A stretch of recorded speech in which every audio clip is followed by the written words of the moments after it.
ভাবো, একটা পুরনো স্কুল, রাতের অন্ধকার, সব শুনশান। হঠাৎ করে কেউ একজন দেখলো ক্লাসরুমের একটা জানলায় আবছা ছায়া নড়ছে, যেন কেউ কাঁদছে। কিন্তু স্কুলে তো কেউ থাকার কথা না। তারপর কি হলো জানতে চাও? পর যেটা হলো, সেই ছায়াটা ধীরে ধীরে ক্লাসরুমের বারান্দার দিকে এগোতে লাগলো। অদ্ভুত একটা ঠান্ডা বাতাস বইতে শুরু করলো, যদিও সব জানলা দরজা বন্ধ ছিল। হঠাৎ করে একটা পুরনো শব্দ, যেন কেউ দৌড়াচ্ছে খালি পায়ে, কিন্তু কাউকে তো দেখা যাচ্ছিল না। যারা এই দৃশ্য দেখছিল তারা ভয়ে কাঁপতে শুরু করেছিল। এরপর কি হয়েছিল জানতে চাও? পর হঠাৎ সব শান্ত হয়ে গেল, সেই ছায়াটা মিলিয়ে গেল, আর ঠান্ডাও চলে গেল। কিন্তু ওর স্কুলের সবাই এই ঘটনার পর খুব ভয় পেয়েছিল। অনেকে বলতো ওই স্কুলে কোনো অশরীরী আত্মা থাকে, যারা রাতে ঘুরে বেড়ায়। এই গল্পটা কেমন লাগলো? ভাবো, এই রাতে কয়েকজন কৌতূহলী ছাত্রছাত্রী স্কুলে লুকিয়েছিল।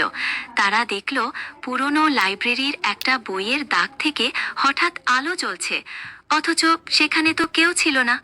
তারা ভয়ে জমে গিয়েছিল। সেই বইয়ে কি এমন রহস্য লুকিয়েছিল?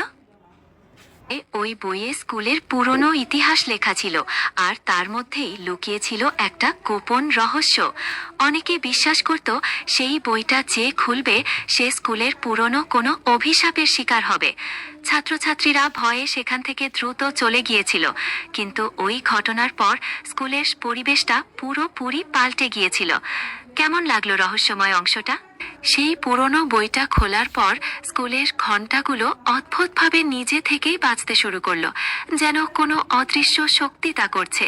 ক্লাসরুমের দরজা জানলাগুলো হুটহাট খুলে আর বন্ধ হতে লাগলো। ভয়ে সবাই ছোটাছুটি করতে শুরু করেছিল। কেউ কেউ বলেছে পুরনো আত্মাগুলো জেগে উঠেছে। আর কিছু জানতে চাও?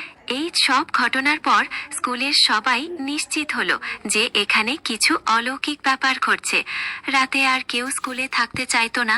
এমনকি দিনের বেলায়ও ছাত্রছাত্রী আর শিক্ষকরা এক অজানা ভয়ে কাঁপত। স্কুলটা একরকম পরিত্যক্তই হয়ে গিয়েছিল। এইভাবেই একটা পুরনো স্কুলের এক অধ্যায় শেষ হলো। পুরো